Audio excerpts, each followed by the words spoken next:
y a 1 millier d'années, la superstition et la violence régnaient partout. C'était un âge de ténèbres, c'était un monde de peur, c'était le temps des gargouilles. Statues de pierre durant le jour et guerriers durant la nuit. Nous avons été trahis par les humains que nous avions juré de protéger.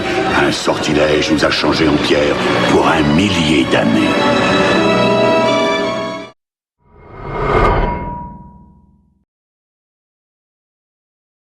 Moi j'ai fait l'école nationale de Strasbourg en 1960, j'en suis sorti en 63.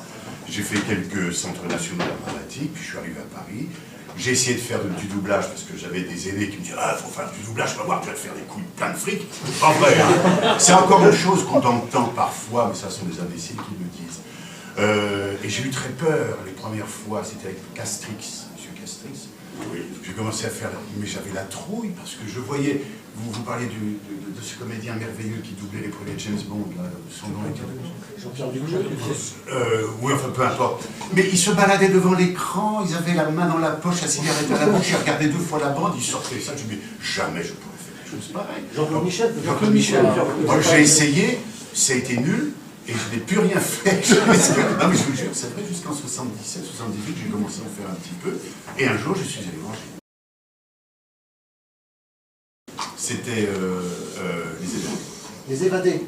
Oui, vous faisiez Morgan Freeman, que vous continuez toujours avec Génie. Et ça, c'était une belle rencontre.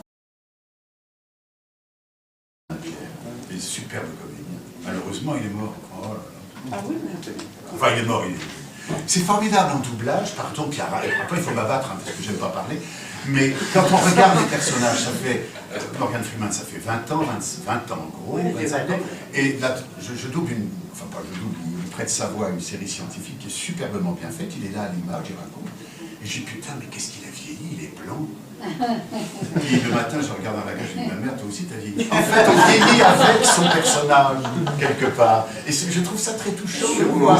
C'est drôle, il avance, toi aussi, tu avances. Ah bon, d'accord. Oui, il y a une fraternité. Voilà, c'est tout. Non, alors j'ai pas fait le film du livre, mais j'ai fait le Zingalo. Balou et son Zingalo. C'était les aventures de Balou avec son avion, il faisait que des bêtises. Et super Balou. Très belle série. J'ai une autre question sur une autre série qui a marqué une génération, la mienne. Vous avez été la voix de Goliath dans Les Gargouilles pour Disney. Quels souvenirs vous en gardez? Ah, super. Parce que je déteste ce genre de dessin animé, de gargouilles, de vieux mecs. Et il y avait une beauté, il y avait une poésie, c'était très belle série. C'était Walt Disney qui avait fait ça. C'était très beau. J'ai pas compris pourquoi ils n'avaient pas continué. C'était très beau.